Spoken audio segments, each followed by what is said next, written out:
मोदी शासन कश्मीरियों की स्वतंत्रता की इच्छा को कुचलने के लिए कश्मीरियों को अवैध रूप से नजरबंद कर रहा है। हुर्रियत नेताओं, कारकुनों तथा नागरिकों को विरोध की अभिव्यक्ति के लिए भीषण अभियोगों का सामना है। भारतीय अधिकारी स्वतंत्रता संघर्ष को बदनाम करने के लिए नजरबंद युवकों को झूठे वक्तव्यों के लिए विवश कर रहे हैं। भारत द्वारा अवैध रूप से अधिकृत जम्मू कश्मीर में मोदी मनगढ़ंत अभियोगों पर निरंतर गिरफ्तारियों के द्वारा स्वतंत्रता की आवाजों को मौन करने का प्रयत्न कर रहा है। कश्मीरियों के विरुद्ध भारतीय पाशविक आक्रमण में 5 अगस्त 2019 के पश्चात और अधिक वृद्धि हो गई है। मोदी शासन कश्मीरियों की नजरबंदियों को विलंबित करने के लिए PSA तथा UAPA जैसे काले कानूनों का दुरुपयोग कर रहा है।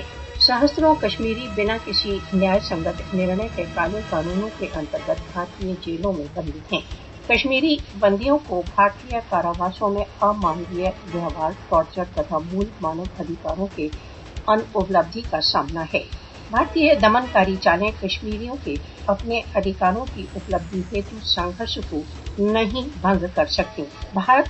भारत द्वारा अवैध रूप से अधिकृत जम्मू कश्मीर में बंदियों के अधिकारों संबंधित जेनेवा कन्वेंशनों के भीषण उल्लंघनों के लिए उत्तरदायी ठहराया जाना चाहिए।